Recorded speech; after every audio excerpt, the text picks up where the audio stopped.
The Idaho highway stretched empty under a gray October sky, the kind of gray that pressed down on everything like an old memory refusing to fade. Garrett Hale kept his eyes on the broken centerline hands at 10 and 2 on the steering wheel of a Ford pickup that had seen better decades. The engine rattled at 55 miles per hour. He didn't push it faster. There was nowhere he needed to be and no one waiting when he got there. In the passenger seat, Maverick sat with the stillness of a statue. The German shepherd's ears stood erect, tracking sounds Garrett couldn't hear. 7 years old, black and tan coat gleaming even in the dim light, the dog wore a tactical harness with a handle on the back. Not a pet harness, a working harness. Maverick had been a K9 once before retirement, before Garrett adopted him 2 years ago from a program that matched veterans with veterans, human and canine both. The dog's eyes flicked to Garrett, then back to the road, always watching, always aware. Garrett's own eyes were gray-blue, the color of winter seas. Lines creased the corners deep and permanent. 45 years old, but some mornings he felt twice that. His dark hair had gone silver at the temples, cropped short in a style he'd never bothered to change since leaving the service. A short beard covered his jaw, more gray than brown now. He wore an olive field jacket with frayed elbows, a red and navy flannel shirt underneath, and cargo pants that had faded to a muted green. On his wrist, a military watch from another lifetime kept perfect time. The mountains rose ahead, dark with pine and Douglas fir. Sawtooth Range, Idaho backcountry. 300 miles from the closest thing he'd called home in years, and even that had just been an apartment above a hardware store where the owner didn't ask questions. He'd sold everything that mattered after Sarah died. The house they'd bought together, her car, the furniture they'd picked out on Saturdays when she'd been strong enough to walk through stores pretending that cancer wasn't already winning. He'd kept one box of photos, her wedding ring, and the guilt. The guilt never fit in boxes. 3 years since the funeral. 3 years of drifting. Working construction jobs that paid cash. Sleeping in the truck when the rent came due and the money didn't. Maverick had been the only constant. The only thing that didn't ask him to be better than he was. Then 6 months ago, his father died. William Hale, 73 years old, survived by one son he hadn't spoken to in a decade. The lawyer's letter found Garrett in Spokane, forwarded twice. Your father left property in Timber Creek, Idaho, 50 acres, structures included. Deed transfer pending your signature. Garrett almost threw it away. Almost kept driving west toward the coast, toward nothing. But something in the phrase structures included caught him. His father had been a carpenter, back before age and arthritis bent his hands into claws. A man who built things. A man who, like Garrett, knew how to disappear into work. He'd signed the papers. Took the deed, used the last of his savings to put gas in the truck and head northeast into country he'd never seen. The GPS died 20 miles back when the cell signal faded. Garrett drove by the directions scrawled on the back of an envelope. County Road 12 to Forest Service Road 447, 12 miles on dirt, then look for the blue mailbox. He saw the mailbox just as the sun broke through the clouds for the first time all day. Faded blue paint dented on one side, leaning at an angle, like it had given up trying to stand straight. No name, no number.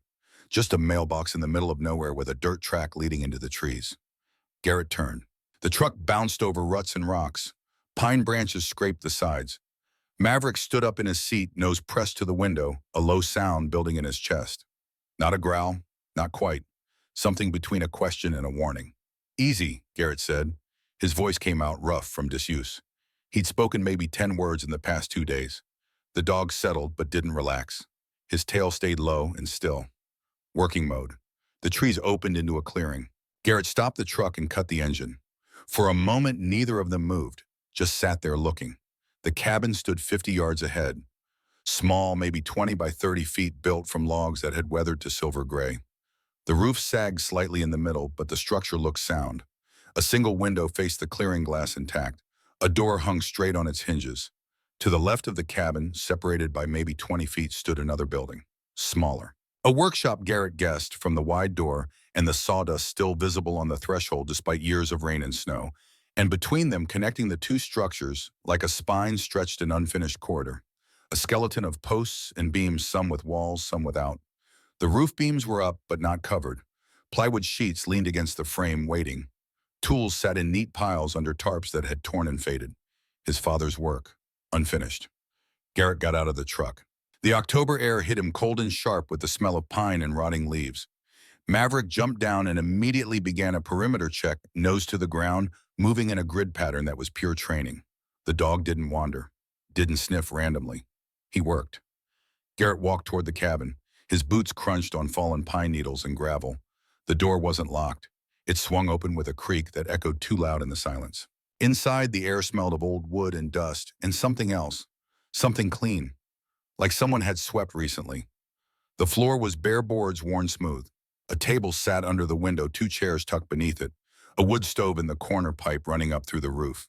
Shelves lined one wall, holding mason jars, a few rusted cans, and a stack of notebooks bound with rubber bands. No electricity, no running water. Just a cabin in the woods that his father had built, lived in, and left behind. Garrett picked up the top notebook. The rubber band snapped when he pulled it off, brittle with age. He opened the cover. His father's handwriting, small and precise. Diagrams, measurements, notes about wind direction and moisture and structural load. Plans for the corridor.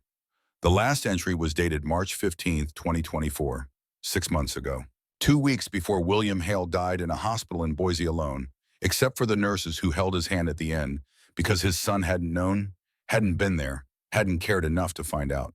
The entry read, "The corridor must be finished by October 15th. After that, it won't matter. The truth is coming one way or another." October 15th, 2 weeks from today. Garrett closed the notebook slowly. His chest felt tight. He'd come here to escape, to disappear into silence and solitude, to stop being a person who failed everyone who needed him. Instead, he'd inherited a deadline and a mystery and a structure that demanded completion. He walked back outside. Maverick was nowhere in sight. Garrett whistled a sharp, two-tone signal they'd practiced 1,000 times. The dog didn't come. A thread of unease worked its way up Garrett's spine. Maverick always came. Always. He whistled again, louder. Nothing. Then, faint from somewhere in the trees beyond the clearing, he heard barking. Not the alert bark of a threat. Something else. Insistent. Urgent. Garrett ran, the woods pressed close branches whipping at his face. He followed the sound, crashing through undergrowth that hadn't been walked in years. His breath came hard. His heart pounded, not from exertion, but from something older, something primal. The fear of loss. The certainty that everyone he cared about would eventually be taken. He broke into a small depression in the land, a hollow where the trees thinned and the ground dropped away. And there, half buried in moss and ferns and 40 years of forest growth, sat a locomotive. Not a whole train, just the engine. A diesel locomotive, old and rusted, its paint long gone, covered in vines and bird droppings and the slow rot of abandonment. It sat at an angle, nose down, like it had been driven into the earth and left to sink. Maverick stood in front of it, barking at the closed door of the engineer's cabin. His tail was up now, stiff and straight. He'd found something. Something important. Garrett approached slowly. Maverick, heel. The dog stopped barking but didn't move.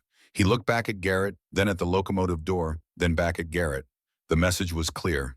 This matters. Pay attention. The door hung partially open, jammed by rust and time. Garrett pulled. The metal shrieked. The door gave way, swinging wide on hinges that screamed their protest.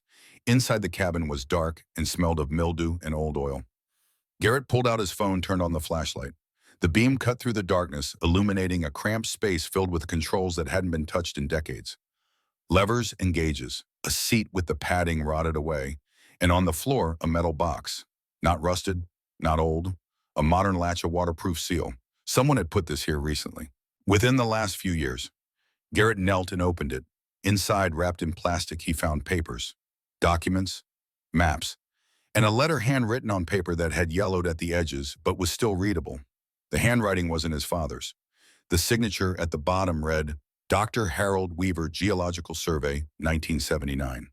Garrett read by the light of his phone. To whoever finds this, if you're reading these words, then the locomotive is no longer hidden. That means either time has finally revealed it or someone has been looking. Either way, the truth needs to be told. From 1972 to 1979, I worked for Yellowstone Mining Corporation as a field geologist. My job was to survey mineral deposits and assess environmental impact. What I found was uranium, good deposits, profitable extraction, but I also found something else. I found that the company was dumping processed tailings directly into the watershed. Radioactive waste buried in shallow pits, leaching into groundwater that feeds the entire valley. I reported it, I wrote formal complaints. I contacted federal agencies. No one listened. Or rather, they listened and then they were paid to forget. In 1979, I gathered evidence. Soil samples, water tests, photographs, company memos admitting they knew. I planned to go public, but the night before I was supposed to meet with a reporter, three men came to my house. They explained very calmly what would happen to my family if I said anything. They showed me pictures of my daughter at school, my wife at the grocery store. They didn't threaten. They just showed me what they knew. I was a coward. I stayed silent. But I kept the evidence. I hid it here in this locomotive that the company used to transport waste into the backcountry before they buried it. They left the engine here too heavy to remove too far from the tracks to matter. A monument to their crime. I thought I'd come back someday when it was safe, when my family was safe. But I never did. Fear is a prison that locks from the inside. If you found this, please don't make my mistake. The contamination is real. The danger is ongoing. The company is still operating just under a different name. And the people who live here, who drink the water and grow their food in the soil, they deserve to know. My conscience died with my courage. Maybe yours is stronger. Garrett read it twice. Then he looked at the maps. Detailed geological surveys showing the extent of the contamination. The Zone X, marked in red, covered hundreds of acres. And right in the middle of it, marked with a small blue circle, was his father's property. The cabin, the workshop, the unfinished corridor, all of it sitting on top of poisoned ground. He looked at the photographs, black and white, faded but clear. Workers in no protective gear dumping barrels into open pits. Trucks marked Yellowstone mining, parked next to streams, and children. A photograph of three children, maybe 8 or 9 years old, playing in a creek. The caption written in pen, Blackwater Creek, July 1978. The same creek that ran through his father's property. The creek where Garrett had planned to get his water. He sat back on his heels. Maverick pushed his head under Garrett's arm, a rare gesture of comfort. The dog knew. Somehow he always knew when the darkness got too close. What did he want me to do with this? Garrett asked the silence. His father had left him this land, left him the unfinished corridor with its cryptic deadline, left him a notebook that said the truth was coming. Had William Hale known about the locomotive, about the contamination? Had he been trying to expose it or hide it? Garrett gathered the documents, sealed them back in the box, and climbed out of the locomotive. The sun was lower now, slanting through the trees at sharp angles. He needed to get back to the cabin before dark. Needed to think. Needed to decide if this was his problem or if he could just walk away from it, from all of it, like he'd walked away from everything else. He made it back to the clearing as the last light faded. Cole Tucker's truck was parked next to his. A newer Model Clean with a contractor's logo on the door. And sitting on the cabin steps eating a sandwich, like he owned the place, was the only friend Garrett had left in the world. Cole looked up when Garrett emerged from the trees. Took you long enough. I've been here an hour. Garrett stopped, stared. How did you find me? You think I don't know how to track a truck with a broken muffler? Cole stood. He was the same age as Garrett, 45, but he'd aged better, filled out more. Less gray in his beard, fewer lines on his face. Marriage and kids and a steady job had given him something that military service and loss had stolen from Garrett. A reason to take care of himself. They'd served together. Same SEAL team, same deployments. Cole had been there the day Garrett gave the order that killed 3 men. He'd been at Sarah's funeral. He'd called every week for a year after until Garrett stopped answering. You shouldn't be here, Garrett said. Yeah, well, you shouldn't be living in a truck and disappearing into Idaho, but here we are. Cole walked over, looked Garrett up and down. You look like hell. Thanks. I mean it. When's the last time you ate something that wasn't gas station food? When's the last time you slept more than 4 hours? Garrett didn't answer. Maverick trotted over to Cole, who scratched the dog behind the ears. At least someone's taking care of you. What do you want, Cole? I want to help you fix this place up. I've got a week off. Figured you could use the hands. I don't need help. That's a lie, and we both know it. Cole gestured at the unfinished corridor. Your old man started something here. You gonna finish it, or you going to let it rot like everything else you've walked away from? The words hit harder than a fist. Garrett's jaw tightened. That's not fair. No, what's not fair is watching my best friend kill himself slowly because he's convinced he doesn't deserve to live. Cole's voice softened. I'm not leaving, Garrett. You can work with me or you can work around me, but I'm staying. Before Garrett could respond, headlights cut through the growing darkness. A vehicle was coming up the drive, not a truck. An SUV moving fast, spraying gravel. Maverick's posture changed instantly, from relaxed to alert. He moved to Garrett's side and sat rigid and watchful. The SUV stopped. The door opened. A woman got out wearing a Forest Service uniform and carrying a flashlight that she kept pointed at the ground. Late 30s blonde hair pulled back in a ponytail, face tanned and weathered by outdoor work. She moved with the confidence of someone who knew these woods better than the roads. "Garrett Hale," she called out. "Yeah." She walked closer, hand resting casually on the radio clipped to her belt. Not threatening, but not careless either. "I'm Audrey Brennan, Forest Service Ranger. I patrol this area." "Problem?" Garrett asked. "That depends. You planning to stay here long?" "Haven't decided." She looked around the clearing, at the cabin, at the corridor, at Cole's truck and Garrett's beat-up Ford. "This land has history. Not all of it good. You should know what you're getting into." "I own the property," Garrett said, free and clear. "Doesn't mean it's safe." She met his eyes. In the beam of her flashlight, her face looked tired, older than her years. "My father was the sheriff in Timber Creek for 20 years. He died 5 years ago. Car accident on a clear day on a road he'd driven 1,000 times." "I'm sorry," Garrett said, "because it was the thing you said. Don't be sorry. Be careful." She handed him a card. "That's my cell. Doesn't work out here, but it works in town. If you need anything, information supplies help you call me." "Why are you telling me this?" Audrey hesitated. Then she said, "Because the last person who asked too many questions about this area was my father. And 3 weeks later, he was dead." She turned and walked back to her SUV. The engine started. The headlights swept across the clearing. As she turned around, and for a moment Garrett saw her face clearly. She wasn't warning him. She was asking for help. From someone who didn't owe this place anything, who might be crazy enough or desperate enough to do what needed doing. The SUV disappeared down the drive. The sound of the engine faded. Silence returned, broken only by the wind in the pines and the distant cry of an owl. Cole let out a long breath. "Well, this just got interesting." Garrett said nothing. He was thinking about the locomotive in the woods, about contaminated water and children playing in poisoned streams, about his father's cryptic note and a deadline that was 2 weeks away, about the fact that he'd come here to hide from responsibility, and responsibility had found him anyway. Maverick leaned against his leg. The dog's weight was solid and warm. Real. The only thing in Garrett's life that hadn't crumbled or died or walked away. "We need to set up camp," Garrett said finally. "It's getting cold." Cole grinned. "Does that mean I can stay?" "It means you're already here, and I'm too tired to argue." They unloaded gear from both trucks. Garrett had a tent, a sleeping bag worn thin at the seams, and a camp stove that worked half the time. Cole had proper equipment, a 4-season tent, LED lanterns, a cooler full of actual food. "You came prepared," Garrett observed. "I know you." Cole pulled out steaks wrapped in butcher paper. "I know you've been eating garbage." They set up camp in the clearing between the cabin and the unfinished corridor. Cole erected his tent with practiced efficiency. Garrett's tent took longer. One of the poles was bent. The rainfly didn't quite fit. When he finally got it standing, it leaned at an angle that promised collapse in any serious wind. Maverick sat 10 feet away watching, his head tilted to one side, his ears swiveled forward. The expression on his face was unmistakable. It was judgment, pure canine judgment of substandard shelter construction. Cole burst out laughing. "Your dog just roasted you." "He's not my dog, he's a colleague." "He thinks you're an idiot."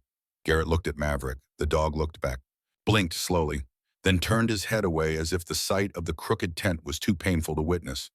"Fine," Garrett muttered. "I'll fix it tomorrow." They cooked dinner on Cole's camp stove. Real steaks, potatoes wrapped in foil, canned beans heated in the pot. The smell filled the clearing, rich and smoky. Cole ate like a man who'd earned his appetite. Garrett ate because food was fuel, and he needed fuel.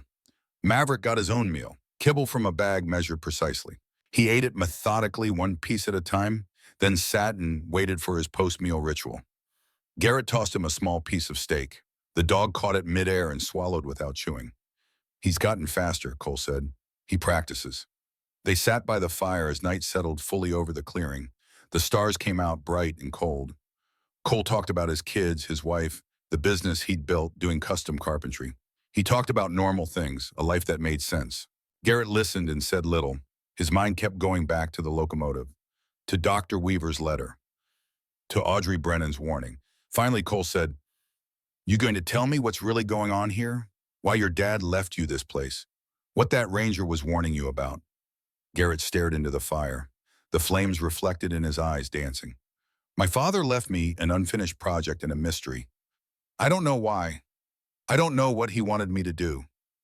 So figure it out. That's what you're good at, solving problems. I'm good at creating them. Garrett's voice was flat. I'm good at making calls that get people killed. I'm good at failing everyone who counts on me. That's not true. Sarah counted on me. Where is she now? Cole was quiet for a long moment. Then he said, cancer killed Sarah, not you. You need to stop carrying that. And the men in Desert Storm, the ones who died because I gave the wrong order. That was war, 33 years ago. You were 22 years old and doing your best with bad intel. Garrett shook his head. You don't get absolution by waiting long enough. No, but you get another chance to do better. Cole poked the fire with a stick. Your dad left you this place for a reason. Maybe it's time you found out what that reason was. They sat in silence after that. The fire burned down. The cold pressed in. Eventually, Cole retreated to his tent. Garrett stayed outside Maverick, curled at his feet, watching the corridor's skeleton cast long shadows in the moonlight. October 15th, 2 weeks away. The truth is coming one way or another. Garrett didn't know what that meant, but he knew with the certainty of a man who'd spent 3 years running from himself that he wasn't going to run this time. Not yet. Not until he understood what his father had been trying to tell him. He reached down and scratched Maverick behind the ears.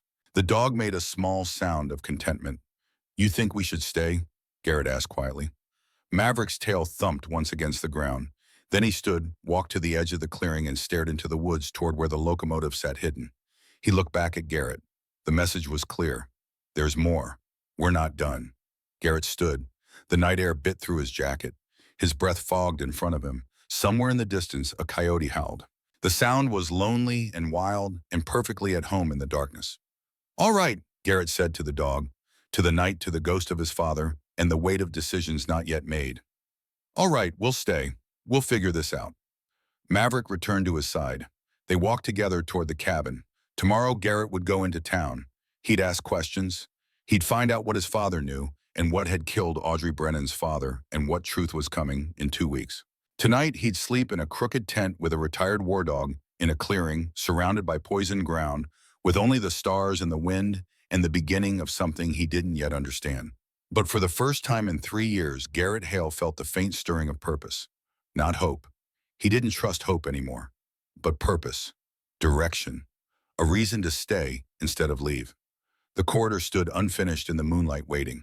Like everything else in his life, it demanded completion. Like everything else, it would require him to be better than he believed himself capable of being. Maverick pressed against his leg as they reached the tent.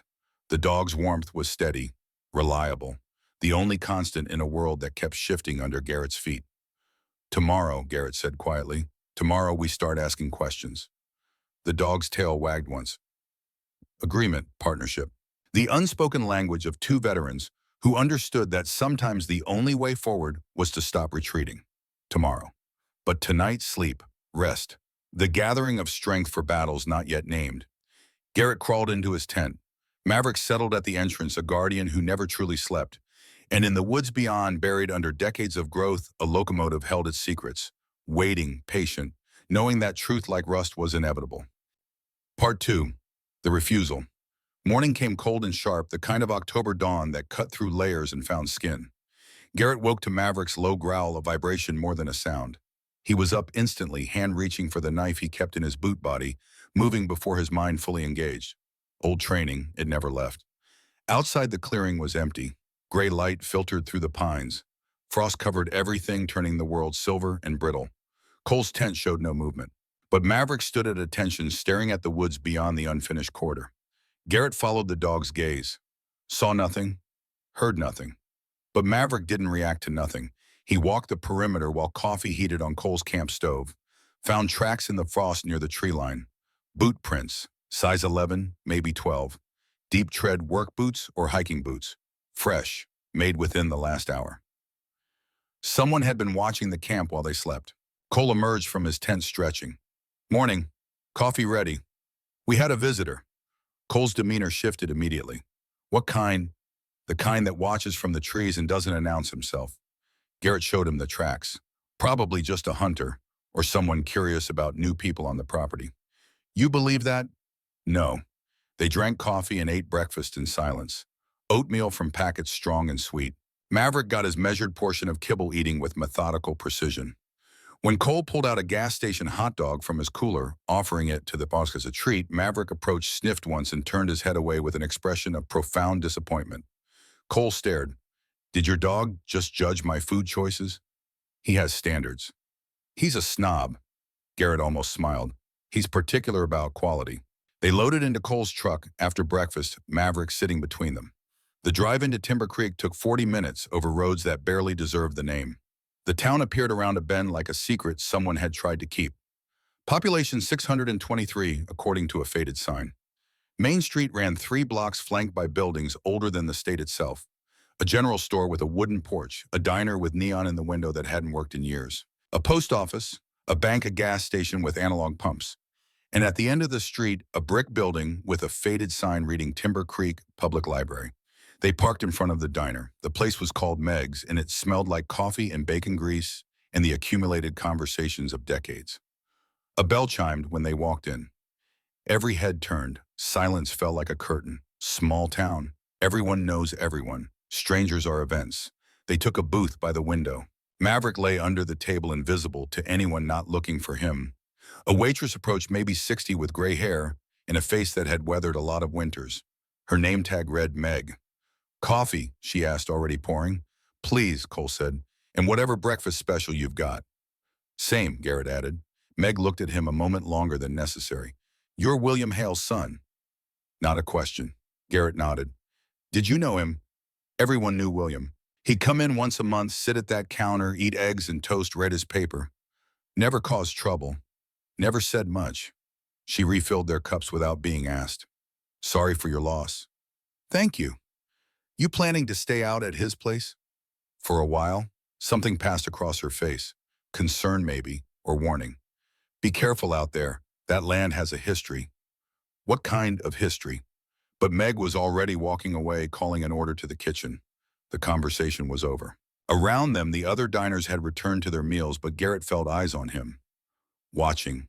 Measuring. They ate quickly. Eggs, bacon toast, hash browns. Good food, the kind that stuck to your ribs. Cole ate 2 portions. Garrett managed 1. Maverick got a piece of bacon slipped under the table, which he accepted with more enthusiasm than he'd shown the hot dog. After breakfast, they walked to the library. Inside, it smelled of old paper and floor wax and silence. Shelves stretched into shadows. A few patrons sat at tables reading newspapers or working on laptops. Behind the main desk sat a woman in her 70s, white hair, cut short, glasses on a chain around her neck. She looked up when they approached, and her eyes went straight to Garrett with recognition. You're William's boy, she said. Statement of fact, not question. Garrett Hale. Lillian Fraser, I've been expecting you. She stood moved with the careful precision of someone whose bones hurt, but who refused to acknowledge it. Come with me. You're going to want privacy for this. She led them to a back room, past the stacks, through a door marked archives. The room was windowless, lit by fluorescent tubes that hummed. Metal shelves held boxes of old records, newspapers yellow with age. Lillian closed the door, locked it, turned to face them. Your father came here 3 times in the last year. He was researching something that scared him. What was he researching? Garrett asked. The same thing my husband researched before he died. The same thing Sheriff Brennan looked into before his accident. She pulled a box from a shelf, set it on the table. Yellowstone Mining Corporation, operating from 1968 to 1979. Officially shut down for economic reasons. Unofficially, they were poisoning everything. Inside were newspaper clippings, brown and brittle. Garrett read the headlines. New mining operation brings jobs to Timber Creek. Yellowstone Mining reports record profits. Company denies pollution claims. And then from 1980, mining company closes operations suddenly. Geologist dies in accident. Company officials refuse comment. Dr. Harold Weaver, Lillian said quietly. Brilliant man. He came here in 1975, hired by the mining company to survey the land. He lived in town, had a wife and daughter. Then in 1980, he drove his car into a tree at 60 miles an hour. Police said he fell asleep at the wheel, but Harold never drank, never used drugs, never had any reason to fall asleep on a sunny afternoon. She pulled out more documents. Maps marked with red zones, medical records, names redacted, but diagnoses clear: cancer, leukemia, kidney failure, Birth defects. From 1982 to 2002, this town had a cancer rate 3 times the national average. 47 cases in a population of under 1,000. The state did an investigation in 1992, found nothing conclusive. Case closed. But someone didn't believe that, Cole said. My husband, Thomas. He was a science teacher at the high school. He started tracking the cases, correlating them with water sources and property locations. He found a pattern. Everyone who got sick lived within 5 miles of Blackwater Creek, the same creek that runs through William Hale's property. The same creek Yellowstone Mining used to dump their processed tailings. Garrett felt something cold settle in his stomach.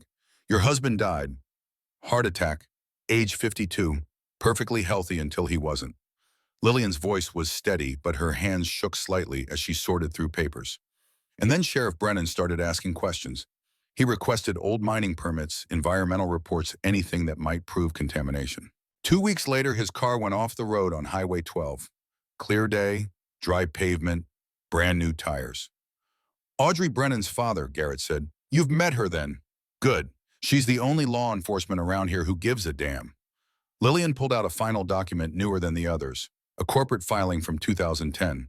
Yellowstone Mining is gone, but the company that owned it isn't. They reorganized, changed names. They're called Highland Resources now, and they're still operating. Still buying up land around the old mining sites. Why, Cole asked. To hide what they did. If they own all the contaminated property, they control who can test it, who can prove anything, and anyone who tries to expose them. She didn't finish the sentence. Didn't need to. Garrett looked at the documents spread across the table. Evidence of decades of poisoning, of deaths, of a cover-up that had lasted longer than some of the victims had lived. What did my father want with this information? He never said exactly, but he copied everything, took pictures with his phone, and the last time he was here in February, he told me something. She met Garrett's eyes.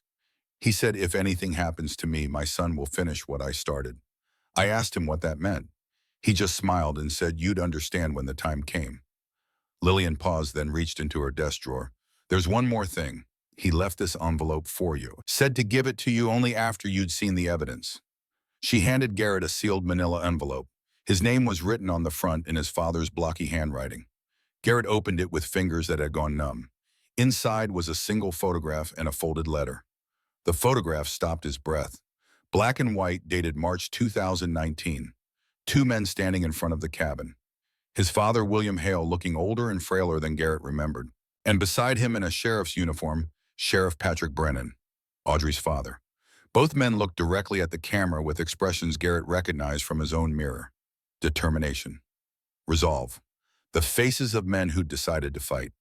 On the back of the photo, his father had written, Patrick and I found the locomotive together in 2018. We were going to expose Highland Resources. Then Patrick died. They got to him first. I'm next. But you, Garrett, you're the one they won't see coming. Finish this. For Patrick. For Sarah. For all of them. Garrett's hands shook as he unfolded the letter. Son, if you're reading this, I'm dead. Good. That means my part is done and yours can begin. I know we weren't close. I know I failed you as a father. Left when you needed me. Wasn't there for the hard years, but I never stopped watching. Never stopped knowing what you were going through. When Sarah got sick, I knew. When she died, I felt it. And when you started running, I understood. Because I ran too. But running ends eventually. And when it does, we have to decide who we are. I built the cabin for you, the corridor for you, the bunker beneath it for you. Everything I did in these last years was preparation for the day you'd stop running and start fighting. Patrick Brennan was a good man. We served together in the Marines. Did you know that? Vietnam? 1970. Lost touch for 40 years, then found each other again here. When I discovered what Yellowstone Mining had done, I went to him. We investigated together. We gathered evidence together. We were going to expose Highland Resources together. They killed him 3 weeks before we were ready to go public. Made it look like an accident. I knew I was next, so I hid the evidence. Not where they'd look, not where anyone would look, except you. October 15th, 2024. That's the statute of limitations deadline for corporate environmental crimes in Idaho. 45 years from when Yellowstone Mining started dumping waste. After that date, they can't be prosecuted. They're buying up land because they're scared. Scared someone will find proof before the deadline. You found it. Now use it. The corridor isn't just a building, son. It's a statement. It says we finish what we start. We stand when others run. We fight when silence would be easier. I'm sorry I couldn't be the father you deserved, but maybe I can give you something better. A purpose, a mission, a chance to save lives the way we couldn't save the ones we lost. Finish the corridor, expose Highland Resources. Be the man I know you are, with more pride than I ever showed you, Dad. Garrett read the letter twice. His vision blurred, his throat closed.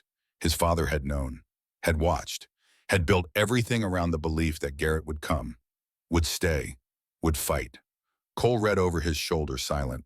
When Garrett finally folded the letter and put it back in the envelope, Cole's hand gripped his shoulder. Hard, steady, anchoring. We're doing this, Cole said, not a question, a statement. Yeah, Garrett managed. We are. Lillian was crying quietly. Patrick was my cousin. William was my friend. They both died believing someone would finish this. Thank God it's you. They left the library with copies of everything. Documents, maps, newspaper clippings, the photograph, the letter. All stuffed into folders that felt too thin for the weight they carried. Outside, the October sun was higher but gave no warmth. What now? Cole asked. Before Garrett could answer, a man approached from across the street. Late 50s expensive coat, leather shoes, too nice for a town like this. He moved with the confidence of someone used to being in charge. Garrett Hale? The man extended a hand. Richard Wolf. I'm an economic development consultant for the region. I heard you'd arrived. Garrett didn't take the hand. News travels fast. Small town. Wolf lowered his hand without apparent offense. I wanted to welcome you to Timber Creek and to make you an offer. Not interested. You haven't heard it yet. I represent a consortium of investors interested in developing the area. Sustainable tourism, eco-lodges. We're buying up properties to preserve the natural beauty while providing economic opportunities for locals. His smile was practiced professional. Your father's land is key to our plans. 50 acres right in the heart of the most scenic area. We're prepared to offer you $300,000. Cash. Well above market value. Cole whistled softly. $300,000 was life-changing money for someone living out of a truck. Garrett said no. Wolf's smile didn't waver. That's a generous offer, Mr. Hale. You should take time to consider it. I don't need time. The answer is no. May I ask why you've only been here 2 days? You don't know the area, don't know the community. That land is isolated, difficult to access, and frankly not suitable for long-term habitation. Wolf's tone remained pleasant, but something harder moved beneath it. There are legal complications with the property as well. Your father built without proper permits. The structures are technically in violation of county codes. We could help you navigate those issues. By buying the land, by making this easy for everyone. Garrett stepped closer, not threatening but closing the distance. Maverick moved with him, silent presence at his side. I appreciate the offer, but I'm not selling. Wolf's smile finally faded. Mr. Hale, I deal with difficult properties all the time. Properties with complications, environmental issues, zoning problems. Sometimes what seems like stubbornness leads to much more expensive consequences down the road. Is that a threat? It's a friendly warning from someone who knows how these things work. Wolf pulled a business card from his pocket, held it out. You have my number. When you change your mind, and you will call me. The offer has a time limit, 7 days. After that, the price drops considerably. He walked away back to a black SUV parked in front of the bank. Government plates. As he drove off, Garrett saw him make a phone call, gesturing as he talked. Reporting back to someone. Well, Cole said, that was ominous. That was confirmation. Highland Resources sent him. They're worried. Garrett watched the SUV disappear. Which means we're on the right track. They drove back to the property in thoughtful silence. Garrett's mind worked through the pieces. His father and Sheriff Brennan working together. The photograph from 2019. The deadline of October 15th. Highland Resources scrambling to buy contaminated land before the statute of limitations expired. Everything pointed to a conspiracy bigger and older than he'd imagined. They reached the clearing as afternoon shadows stretched long. Maverick jumped out first, immediately checking the perimeter.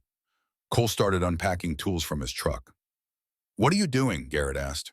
What does it look like? We're finishing that corridor. Cole gestured at the unfinished structure. Your dad started it, you're going to complete it, and I'm going to help. Cole, don't. I've seen you build a shelter from wreckage in a sandstorm. You can finish a wooden corridor. He picked up a level, tossed it to Garrett. Besides, it's what he wanted. It's what you're here to do. Garrett caught the level, looked at the corridor, at the skeleton of posts and beams his father had left behind, at the notebooks full of plans and measurements and expectations, at the deadline that was now 12 days away. All right, Garrett said, we build. They worked until the sun set, measuring posts, checking levels, reinforcing foundations. The work was methodical, demanding attention that left no room for the past to creep in. Garrett's hands remembered the motions. Saw, hammer, nail, the rhythm of construction. Cole worked beside him, matching his pace. They didn't talk much. The work spoke for itself. By the time darkness forced them to stop, they'd reinforced 3 posts and begun framing the roof section over the cabin entrance. Not much progress. But progress nonetheless. They ate dinner by lantern light, chili from cans heated over the camp stove, bread from the general store, coffee strong enough to strip paint. Maverick got his kibble and a portion of meat from the chili. Tomorrow we secure the evidence, Garrett said. Put it somewhere Highland Resources can't find it. And then, then we wait for Audrey to come with testing equipment, get official confirmation of the contamination. And we prepare to go public before October 15th. But before tomorrow came the radio in Cole's truck crackled to life. Emergency broadcast, local frequency, a voice tense and urgent. All available personnel respond to Blackwater Creek area. We have a missing child, female 8 years old, last seen 2 hours ago near the old logging trail. Family was camping, girl wandered off, temperature dropping. Repeat missing child, Blackwater Creek. Garrett and Cole looked at each other. Blackwater Creek, the contaminated zone. Cole was already moving, grabbing flashlights and first aid kit. We've got training, we've got a search dog, we have to help. Garrett stood frozen. The last time he'd been responsible for someone's safety in a crisis, 3 men died. The last time he'd made a call under pressure, he'd chosen wrong, chosen death. Garrett, Cole said, we can do this. I can't. The words came out raw. I can't be responsible for... A cold nose pushed into Garrett's hand. Maverick standing beside him, looking up with dark eyes that held no judgment. Only certainty. The dog walked toward the truck, stopped, looked back. The message was clear. We go. We help. Because that's what we do. She's 8 years old, Cole said softly. Scared, cold, maybe hurt, and we're 30 minutes closer than anyone else. Garrett's hands clenched into fists. Every instinct screamed to stay put. But Maverick stood waiting. Cole stood waiting. And somewhere in the dark woods, a child was alone.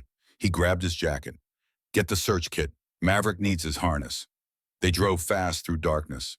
Other vehicles converged on the area headlights, cutting through the night. By the time they arrived, there were maybe 20 people gathered at the trailhead, organizing into search teams. Audrey Brennan stood at the center, holding a map and directing teams to different sectors. She looked up when Garrett and Cole approached. You came. We were close. We have a K9. Garrett gestured to Maverick, now wearing his tactical harness. Retired military, trained for search and rescue. Relief flickered across Audrey's face. The family is over there. Girl's name is Lily Patterson, 8 years old, wearing a pink jacket and blue jeans. She wandered off around 6 p.m. Parents lost sight of her. We've searched the immediate area. Nothing. How long has the family been camping here? Garrett asked. 3 days. They've been drinking from the creek. Why did Garrett and Cole exchange glances? 3 days of contaminated water. If the radiation levels were high enough, the girl could already be sick, weak, disoriented. We need to find her fast, Garrett said. Which sector? Audrey pointed to the map. Everyone else is going north and west. I need someone to check the ravine area to the east. It's rough terrain. Dangerous in the dark, but if she went that direction... We'll take it, Garrett said. They set off into the woods, Maverick leading. The dog moved with purpose, nose to the ground, following a scent trail invisible to human senses. Garrett and Cole followed with flashlights, moving carefully over roots and rocks and fallen logs slick with moss. The forest at night was a different world. Sounds amplified. Shadows moved. Every crack of a branch could be a child or a predator or just the wind. Garrett's heart pounded, not from exertion but from fear. The old fear. The certainty that he would fail. Maverick stopped, raised his head, barked once sharp and clear. He'd found something. They ran, flashlights bobbing, breath coming hard. The ravine opened before them, a crack in the earth 30 feet deep. And at the bottom, wedged between rocks, barely visible in a pink jacket, now torn and dirty, was Lily Patterson. Lily, Cole called down. Can you hear me? A small voice, weak and frightened. I'm stuck. My leg hurts. Garrett assessed the situation. The ravine walls were steep but climbable. But the girl was trapped, possibly injured. Moving her wrong could cause more damage, and the temperature was dropping. 40 degrees now. Would be freezing by midnight. Cole, get on the radio. Tell them we found her. We need rope and a medical team. Garrett was already moving, finding handholds, lowering himself into the ravine. Garrett, wait. We should secure the area first. She's cold. She's scared. She's been alone for hours. I'm not making her wait longer. He climbed down. The rock was loose, treacherous. Twice his foot slipped. Twice he caught himself. Maverick watched from above, whining softly, unable to follow. Garrett reached the bottom. Lily looked up at him with wide, tear-streaked eyes. Are you going to take me home? Yeah, kiddo, that's exactly what I'm going to do. He knelt beside her, checking for injuries. Her left ankle was swollen. Probably sprained, maybe broken. Scrapes on her arms and face. But she was breathing normally, alert, alive. Can you move? He asked. It hurts. I know, but I'm going to carry you out, okay? And my friend up there, his name is Cole, he's going to help. And there's a buddy named Maverick who's very excited to meet you. A dog. The best dog. He's the one who found you. Garrett lifted her carefully, cradling her weight. She was so light, so small. The climb back up was harder, one-handed, using his legs and back to push upward. Cole reached down to help for the final pull, and then they were out on solid ground, and Maverick was there, sniffing the girl, gently tail-wagging. Lily reached out to touch the dog's head. He's soft. He's a professional, Garrett said. Doesn't usually let people pet him. But Maverick stood still, accepting the child's touch with the patience of a creature that understood its purpose. Medical personnel arrived 15 minutes later. They checked. Lily wrapped her in emergency blankets, started an IV. Her parents arrived crying, holding their daughter, thanking Garrett and Cole over and over. Garrett stepped back. Let them have their moment. He walked to the edge of the clearing, hands shaking now that the adrenaline was fading. He'd made the right call. The girl was alive, safe, going home. But all he could feel was the crushing certainty that it could have gone wrong. That one slip, one wrong decision, and she would have died. And it would have been his fault. Audrey found him there, standing in the dark. You did good tonight. I got lucky. No, you were trained and prepared, and you made the right calls. She paused. The family was drinking from Blackwater Creek for 3 days. I'm recommending they get tested for radiation exposure, just as a precaution. It's not a precaution. It's necessary. Garrett looked at her. You know, don't you, about the contamination, about what Yellowstone mining did. I know my father died trying to prove it. I know people get sick in this valley at rates that don't make sense. And I know Highland Resources is buying up land as fast as they can, which means they're trying to hide something. Her voice was fierce. But I can't prove any of it. I don't have evidence. I don't have the authority to order testing. Garrett made a decision. Come to my property tomorrow. Noon. Bring whatever testing equipment you can get. Why? Because I have something to show you, something your father and mine were working on together. Evidence that might finally prove everything. They drove back to the property in silence. Cole at the wheel, Garrett staring out the window, Maverick asleep in the back seat with his head on Garrett's thigh. When they reached the clearing, Garrett found himself standing in front of the unfinished corridor, looking at the work they'd started. You saved her, Cole said quietly. You made the right calls. You brought her home. This time, every time counts. Cole put a hand on Garrett's shoulder. You're not the man who gave a bad order in Iraq. You're the man who climbed into a ravine tonight to save a child. That's who you are now. Garrett wanted to believe it, wanted to accept that redemption was possible. But the weight was still there. He walked to his tent. Maverick followed. But when Garrett started to pack his gear, preparing to leave before dawn, like he'd done from 100 places before the dog stopped him, Maverick sat, didn't move. Just sat there, blocking the entrance, looking at Garrett with dark eyes that held no compromise. Move, Garrett said. We're leaving. This isn't our fight. The dog didn't move. Maverick, that's an order. Move. Nothing, just that steady, unblinking gaze. The dog had made a decision. They weren't leaving. Not tonight. Not yet. Garrett tried to step around him. Maverick shifted to block, tried the other side. The dog moved again. And then Garrett understood. This wasn't defiance. This was intervention. The dog was refusing to let him run. Damn it, Garrett whispered. Damn it, we can't do this. I can't be responsible for... Maverick leaned forward and pressed his head against Garrett's chest. Solid, warm, real. A reminder that responsibility wasn't always burden. Sometimes it was purpose. Garrett sank down to sit on the ground. Maverick settled beside him, close enough to touch. They sat there in the cold October night, man and dog, veteran both carrying weight too heavy to name, but somehow lighter when shared. All right, Garrett said finally. All right, we stay, for now, until we figure out what needs doing. Maverick's tail thumped once against the ground. Agreement, partnership, the unspoken contract between them reaffirmed. Tomorrow Audrey would come. Tomorrow they would show her the locomotive and the evidence. Tomorrow they would start the process of revealing a truth that had been buried for 45 years. But tonight in this moment, Garrett Hale made a choice. Not to run, not to hide, but to stay, to see it through, to be the man his father had believed him capable of being. The stars wheeled overhead, indifferent and eternal. The wind moved through the pines with a sound like breathing. And in the clearing, a corridor stood unfinished, waiting for hands willing to complete it. Garrett stood, walked to his tent. This time Maverick let him pass. The dog settled at the entrance, guardian and guide. Tomorrow, the word held promise and threat in equal measure. But for the first time in 3 years, Garrett looked toward tomorrow with something other than dread. Not hope, not yet, but possibility. The faint stirring of purpose that comes when running finally stops and standing begins. Dawn broke with the smell of smoke on the wind, not campfire smoke, something larger, wilder. Garrett was awake before the first light touched the clearing, already standing outside his tent scanning the horizon. To the north beyond the ridge, a gray haze stained the sky. Cole emerged from his tent, face drawn. Lightning strike. Probably, it's been dry for weeks. Garrett studied the smoke, calculating wind speed and direction. We have a few hours, maybe less. Maverick paced the clearing's edge, restless. The dog kept returning to stare toward where the locomotive sat hidden, then looking back at Garrett with an intensity that bordered on urgent. He knows something, Cole said. He always knows something.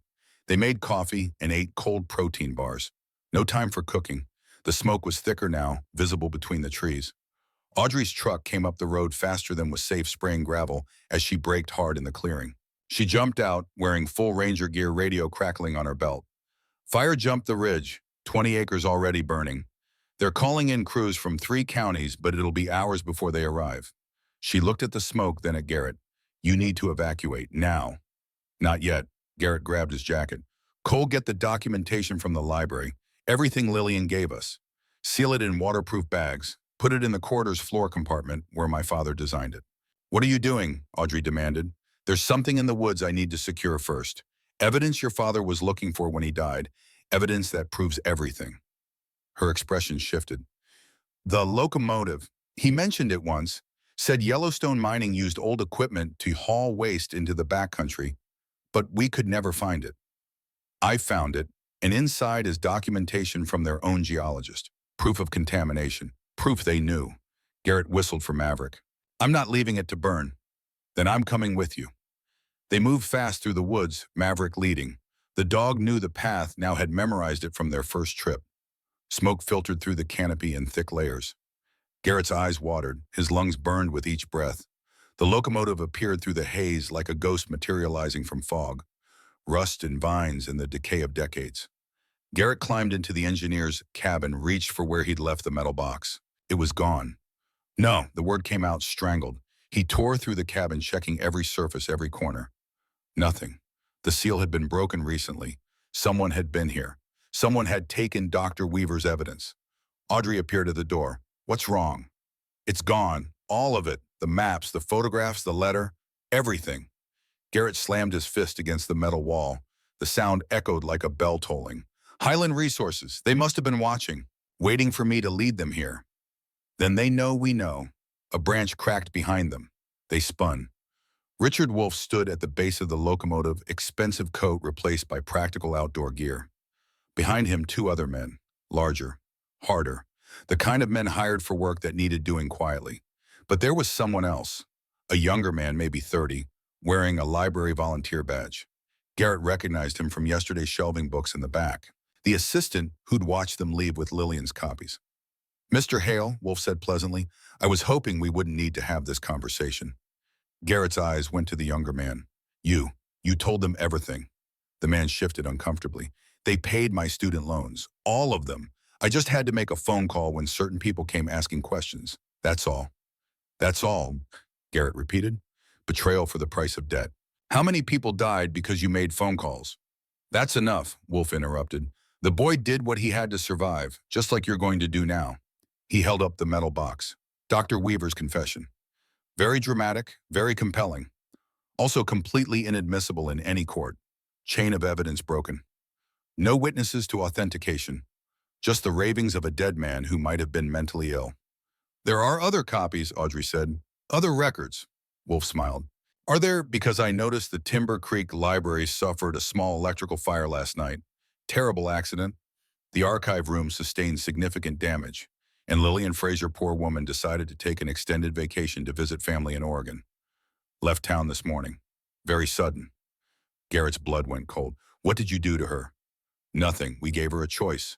A generous retirement package and safety for her grandchildren in exchange for silence and departure. She chose wisely. Wolf's smile never wavered. I'm prepared to offer you the same deal, Mr. Hale. $500,000. In exchange, you deed us the property, sign a non-disclosure agreement, and leave Idaho. Today. Right now. Walk away and everyone stays safe. And if I refuse, then you're a troubled veteran with PTSD who started a fire in dry forest conditions, who resisted arrest, who tragically died trying to escape, along with his friends. Wolf's voice never lost its pleasant tone. Accidents are common in wilderness areas, especially during fire season. The two men behind Wolf spread out slightly, flanking, professional. They weren't here to negotiate. Garrett calculated angles, distances, odds. 2 against 2, except Audrey wasn't a fighter. 3 against 2 if he counted Maverick, but that meant putting the dog in danger. And the fire was getting closer. He could hear it now, a distant roar like a living thing consuming the forest. I need time to think, Garrett said. You have 30 seconds. Give me an hour. Let me talk to Cole. Make sure he's safe. Then I'll give you an answer. Wolf considered. 1 hour, but you stay where we can see you, and the ranger comes with us. Insurance. No, Garrett said flatly. Then we have nothing more to discuss. Wolf nodded to his men. They moved forward. Maverick erupted. Not a bark or growl, but pure kinetic action. The dog launched at the nearest man, 70 pounds of trained aggression hitting center mass. The man went down hard, head cracking against a rock. His partner swung at the dog. Garrett moved, closing the distance in 2 strides, driving his shoulder into the man's solar plexus. They crashed into the locomotive, metal ringing. Run, Garrett shouted at Audrey. Get Cole, get out. She hesitated 1 second, then ran. Wolf pulled a phone, started making a call. Garrett couldn't let him finish. Couldn't let him bring more people, more threats. He lunged. Wolf sidestepped faster than a man his age should move. Training, military or law enforcement background. They grappled. Wolf was skilled, but smaller, lighter. Garrett had the advantage of size and desperation. He got an arm around Wolf's throat, squeezed. The phone dropped. But the first man Maverick had tackled was getting up, blood streaming from a gash on his head, fury in his eyes, and a pistol in his hand. A gunshot split the air. Everyone froze. The man held the pistol, aimed at the sky, but the message was clear. Call off the dog or this next one goes through him. Maverick stood 15 feet away, perfectly still, watching with the eerie calm of an animal that had been shot at before and survived. But Garrett saw the calculation in the man's eyes, saw the finger tightening on the trigger. Maverick, stand down. Garrett released Wolf, stepped back, hands raised. The dog didn't move immediately, held position, held eye contact with the threat. Then with deliberate slowness, he walked backward to Garrett's side. Sat, still watching, still ready. Wolf straightened his clothes, rubbing his throat. You're making this harder than it needs to be. Story of my life. Last chance, Mr. Hale. Take the money, walk away, live. Garrett looked at the metal box in Wolf's hand, at the evidence of 45 years of poison and death, at his father's unfinished quarter waiting in the clearing, at Maverick, who had refused to let him run when running would have been easier. No, Wolf's pleasant expression finally cracked. Then you're a fool, and you'll die like the world exploded. Not metaphorically, literally. A massive crack split the air as a burning tree crashed down 15 yards away, sending up a shower of sparks and flame. The fire had arrived, faster than predicted, driven by wind and dry wood and the hunger of combustion. Everyone scattered. Wolf and his men ran west toward where they must have parked vehicles. The young informant stumbled after them, coughing in the smoke. Garrett grabbed Maverick's harness and ran east, back toward the clearing. The forest was an inferno. Smoke so thick he couldn't see 10 feet ahead. Heat that seared his lungs with every breath. He pulled his shirt over his nose and mouth, squinted through watering eyes. Maverick stayed close, occasionally pulling at the harnesses to guide Garrett around obstacles he couldn't see. They burst into the clearing. Cole's truck was still there. Good, he was still here. But smoke poured through the trees on three sides now. The fire had moved with terrifying speed, jumping from crown to crown, surrounding them. Cole ran from the cabin, face blackened with soot. Documents are secured in the floor compartment. We need to go. Get in your truck. Follow me out. Garrett ran toward his own vehicle. But Maverick suddenly veered hard, pulling Garrett toward the unfinished corridor instead of the truck. The dog's full weight strained against the harness, dragging him in the wrong direction. No, Maverick, we have to leave. Garrett pulled back, fighting the dog's determination. Maverick refused, planted his feet, pulled harder toward the corridor, and then Garrett understood. The documents. Cole had said they were secured, but Cole didn't know about the photograph, the letter from his father. The envelope Lillian had given him that was still in the cabin, still inside, about to burn. The letter, Garrett breathed. My father's letter. He sprinted to the cabin. Smoke was already pouring from the windows. The roof beam nearest the stove had caught fire. Garrett kicked open the door, dropped to his hands and knees where the air was clearer. Found the envelope on the table where he'd left it that morning. Grabbed it, turned to leave. The roof beam gave way with a shriek of tortured wood. It fell directly toward him, 1,000 pounds of burning timber. No time to dodge. No time to think. Maverick slammed into him from the side, 70 pounds of muscle and determination hitting Garrett's ribs like a linebacker. They both went down hard, rolling across the floor. The beam crashed where Garrett had been standing, exploding in a shower of sparks and flame. Garrett scrambled to his feet, gasping. Maverick. The dog was slower getting up. His left front leg buckled when he tried to put weight on it. He'd taken the impact, absorbed the fall, twisted or sprained something in the collision that had saved Garrett's life. No. Garrett dropped beside him, hands running over the dog's body, checking for brakes. No, you don't get to be hurt. Not for me. Maverick's eyes met his, calm, steady, as if to say, this is what we do for each other. The cabin groaned. More beams were failing. Flames licked across the ceiling. Garrett scooped the dog up, 70 pounds of dead weight in his arms, and ran. His shoulders screamed. His legs threatened to give out. Smoke choked him.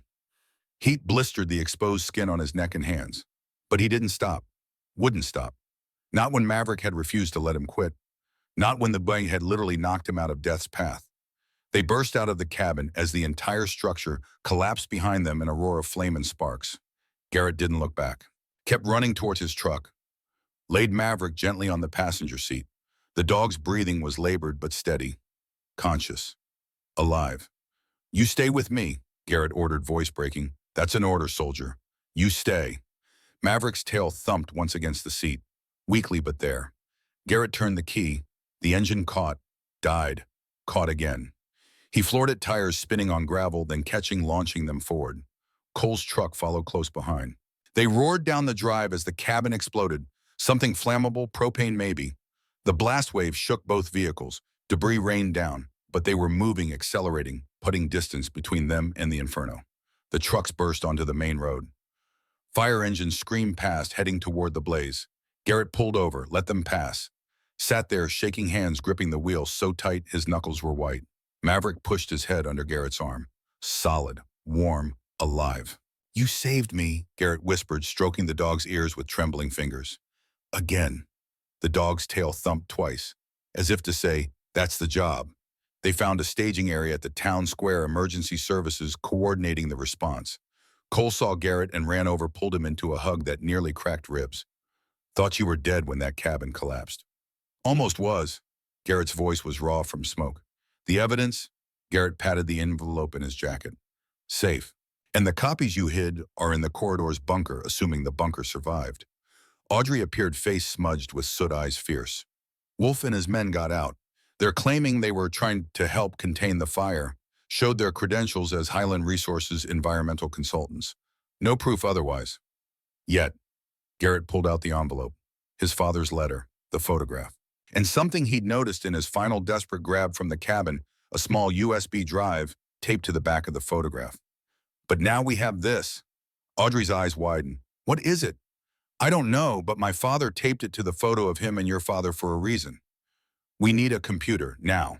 The library was closed, damaged from the electrical fire. But Meg's diner had Wi-Fi and a back office with a computer that Meg grudgingly let them use after Audrey explained it was official Ranger business. Garrett plugged in the USB drive with hands that still shook from adrenaline. The drive contained a single folder labeled October 15th, 2024. Inside were dozens of files, audio recordings, video files, scanned documents. He opened the first audio file. His father's voice filled the small office recorded sometime in the last year. "This is William Hale. Today is October 3rd, 2023. I'm recording this as insurance.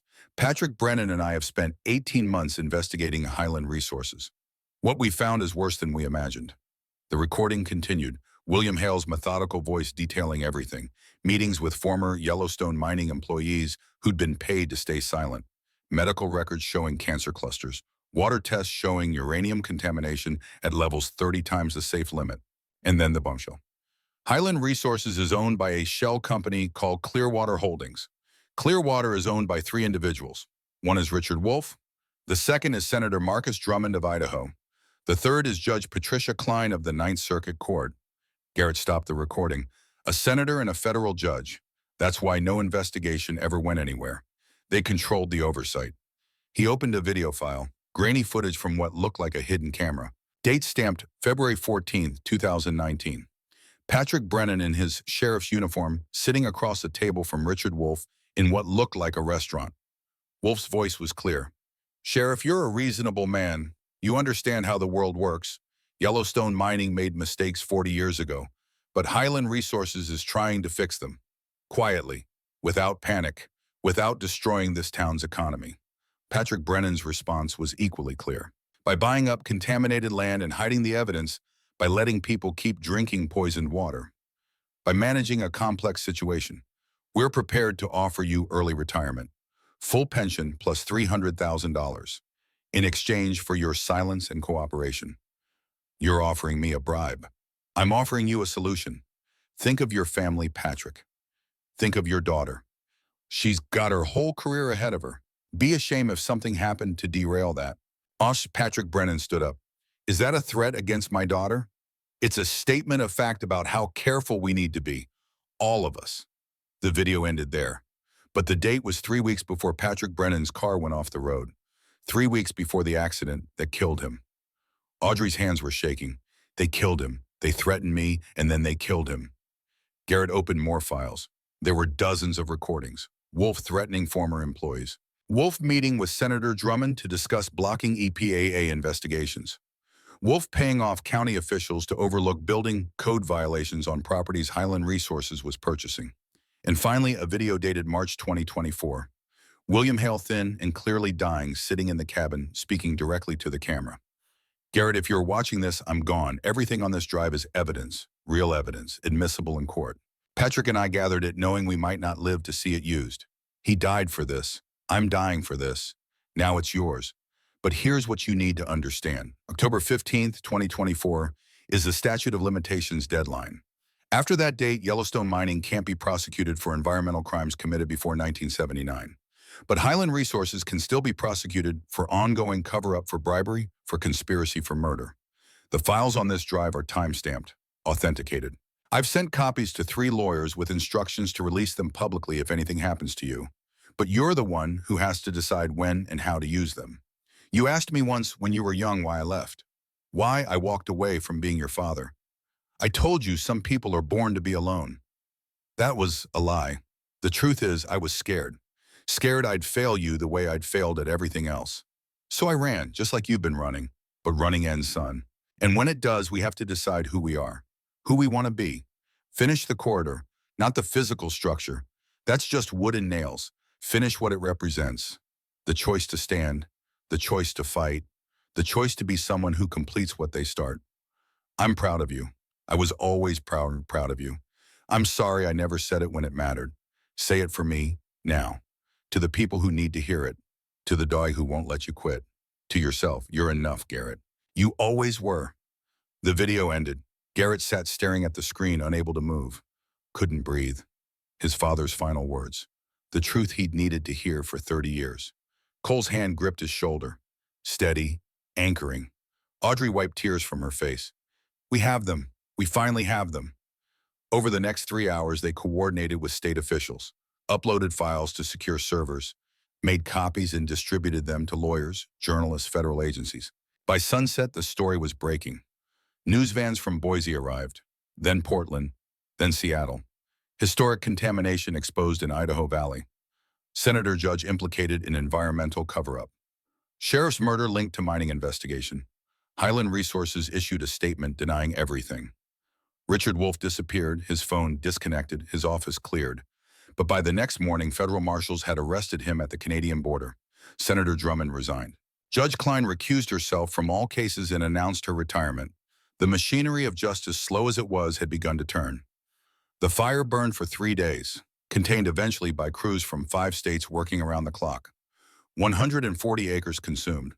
When it was finally out, Garrett drove back to his property with Maverick, the dog's left leg wrapped in a veterinary bandage. The cabin was gone. The workshop was gone. Everything reduced to ash and twisted metal. But when they walked to where the corridor had stood, Garrett found the concrete bunker beneath the floor. Scorched, blackened, but intact. He pulled away the debris, opened the sealed compartment.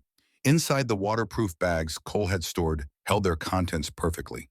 Every document, every map, every piece of evidence Lillian had copied, untouched by the fire. His father's design had worked. The bunker had done exactly what it was meant to do. Protect what mattered when everything else burned. Audrey arrived an hour later with EPA officials. They spent the day taking samples, documenting contamination, marking out the extent of the poison ground. The creek would need years of remediation. But it could be clean, eventually. That evening, as the October sun set blood red through the smoke-stained sky, Garrett stood in the ruins with Maverick at his side. Cole had gone home to his family, promising to return in the spring when rebuilding could begin. Audrey was coordinating with federal investigators, providing testimony about her father's death. And Garrett was alone with his dog in the ashes of what his father had built. "You know what day it is?" he asked Maverick. The dog's ear twitched. October 15th, the deadline. Garrett looked at the blackened ground where the corridor had stood. "My father said to finish it by today, and we did. Not the building, but what it represented, the truth, the fight, the choice to stand instead of run." Maverick leaned against his leg, warm despite the evening chill. "I came here to disappear," Garrett continued quietly, "to hide from responsibility, from failure, from the belief that everyone I care about dies because of my choices. And you wouldn't let me." He knelt, cupped the dog's face in his hands. "That night with Lily, when I wanted to pack up and leave, you sat in front of the tent and refused to move, refused to let me run." Maverick's tail thumped once. "I was giving you a direct order. You disobeyed, because you knew better than I did what I needed." Garrett's voice caught. "Then today you pushed me out of the way of that beam, got hurt saving me. Again. How many times are you going to put yourself in danger for someone who doesn't deserve it?" Maverick pulled back, looked at Garrett with dark, steady eyes. Then the dog turned and limped on 3 legs toward the truck, moving slowly but deliberately. He stopped, looked back. The message was clear. Enough feelings. Work to do. Let's move. Garrett laughed, actually laughed despite everything. The dog was right. There was work to do. A valley to clean, a community to rebuild, a legacy to honor. The county offered him the contract 3 days later. Rebuild the structures as a community resource. Meeting space. Educational center. Base of operations for the cleanup effort. Salary plus materials. A year minimum. Maybe 2. Roots. Commitment. Everything he'd been running from. He signed without hesitation. The work began in late October. Cole drove up from Boise every weekend, bringing tools and expertise. Audrey helped when her ranger duties allowed. Volunteers from town showed up. People who'd lost family to cancer, who'd drunk the poisoned water, who wanted to be part of the solution. They cleared the ash, salvaged what could be saved, poured new foundations. The work was slow, methodical, honest. Garrett's hands, which had held weapons and made death, now made shelter, now made community, now made something that would outlast him.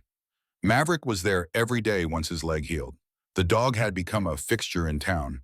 Children would come to the construction site after school to see the hero dog.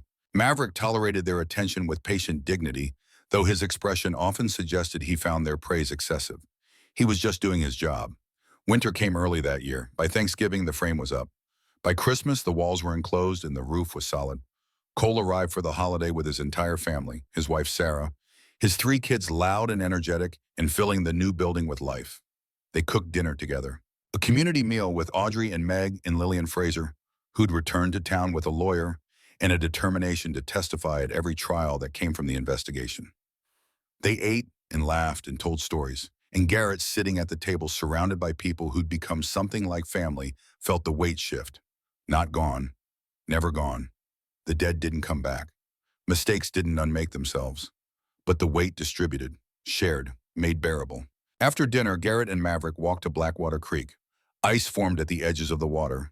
Stars blazed overhead in the cold, clear air. The EPA said the creek would be safe to drink again by spring. The contamination was being removed ton by ton.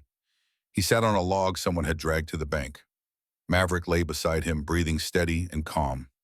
3 months ago, I came here broken, Garrett said quietly to the night, convinced I couldn't be trusted with responsibility. Convinced everyone I cared about would die because of my choices. And you taught me something. Maverick's ear twitched. You taught me that sometimes the right choice is refusing to move, refusing to let someone run when they need to stand. You saved me by not letting me leave, by pushing me out of the way when death came for me, by being so damn stubborn that I had no choice but to be better. The dog looked up at him, blinked slowly, then yawned, tongue curling. Garrett laughed. You're right, enough being emotional. Let's go home. They walked back to the new building. Home. The word still felt strange, but less so every day.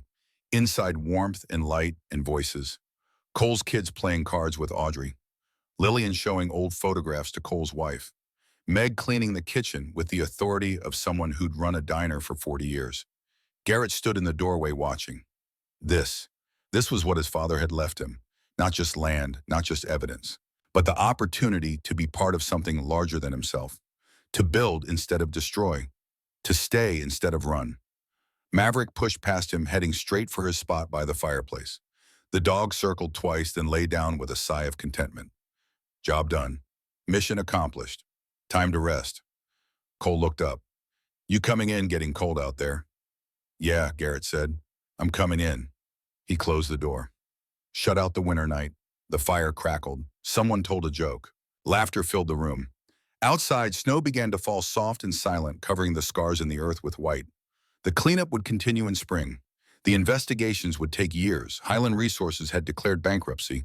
Senator Drummond was under federal indictment. Richard Wolf had been denied bail. But tonight, in this moment, there was peace.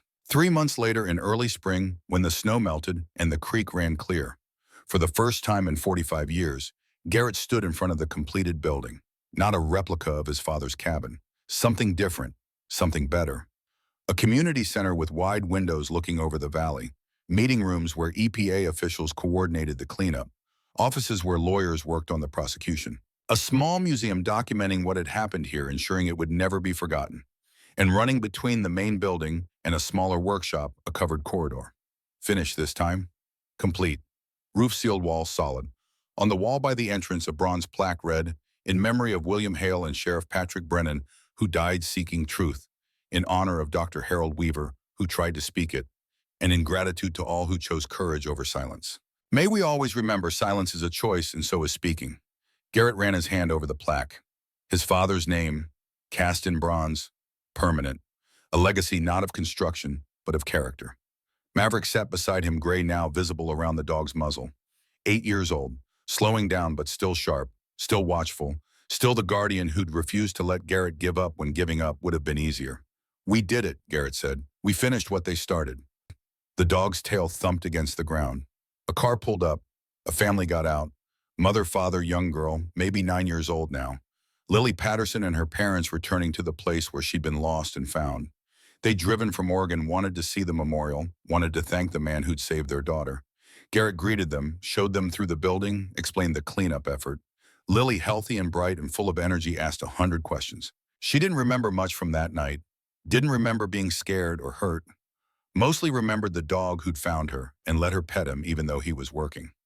Can I see him? She asked. The hero dog?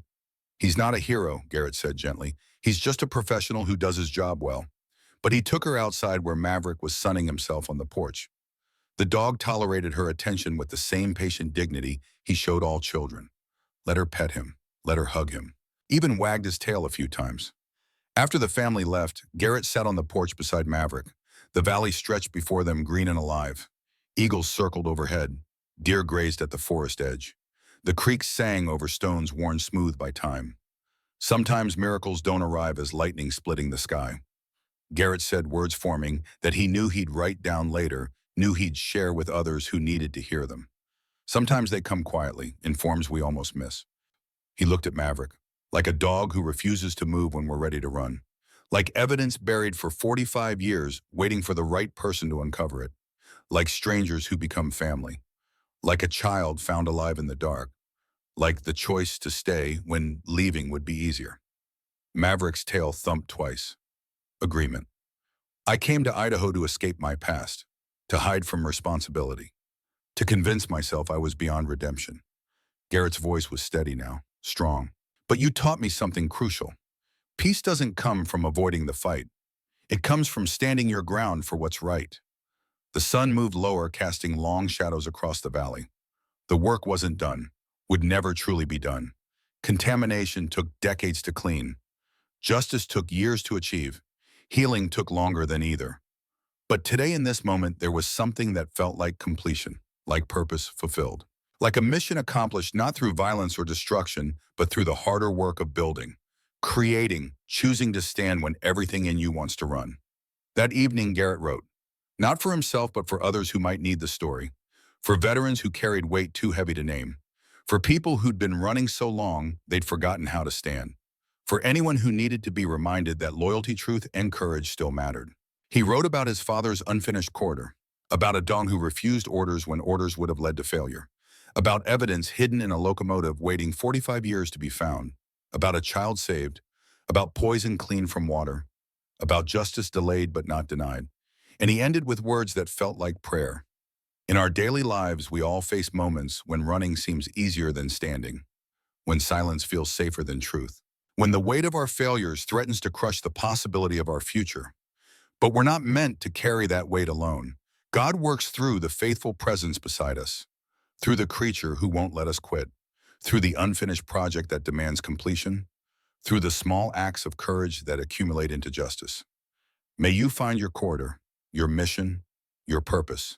May you find the courage to stay when leaving would be easier. And may you find faithful companions on your journey, two-legged or four, who refuse to let you give up when you need them most. In the name of the Father, the Son, and the Holy Spirit. Amen. He saved the document, sent it to a few people who might want to read it. Then he closed the computer and walked outside where Maverick waited. The stars were coming out now, brilliant against the darkening sky. The mountains stood eternal. The creek sang its endless song. And in the valley, lights began to appear in windows. People coming home, families gathering. Life continuing in the patient, persistent way it always did. Garrett sat on the porch. Maverick settled beside him, head on his paws. The dog's breathing was deep and even. At peace, the way only creatures who've done their duty well can truly rest. Thank you, Garrett whispered, for everything. Maverick's tail thumped once. You're welcome. Now, let me sleep. And Garrett smiled, actually smiled. The expression natural on his face now. The smile of a man who'd walked through fire and come out the other side still standing, still fighting, still here, still home. The corridor was finished. The truth was told. The work continued. And two veterans, one human, one canine, sat together in the gathering dark veterans of different wars, but united in the simple truth that some missions matter more than fear, that some stands must be taken regardless of cost. That loyalty once given becomes the foundation on which everything else is built. Tomorrow would bring new challenges, new work, new reasons to stand or run. But tonight there was this: peace earned through struggle, purpose found through perseverance, home created not from the absence of conflict, but from the choice to face it with courage, and companions who refuse to let you face it alone. Garrett Hale, 45 years old, former Navy SEAL broken man, made whole, closed his eyes and breathed deep. The air smelled of pine and clean water and possibility. The weight on his shoulders was lighter. Not gone, never gone, but bearable now, shared, transformed from burden into purpose. He was enough. He'd always been enough. He just needed someone loyal enough and stubborn enough to make him believe it. And Maverick, the K9, who'd saved his human not once but a dozen times, slept peacefully. Mission accomplished. Human saved. Purpose fulfilled. The stars turned overhead. The earth kept spinning. And in a valley in Idaho where poison had once flowed and death had once ruled life returned. Patient, persistent, unstoppable. The corridor was finished. The work was just beginning. And that was enough. That was everything. That was home.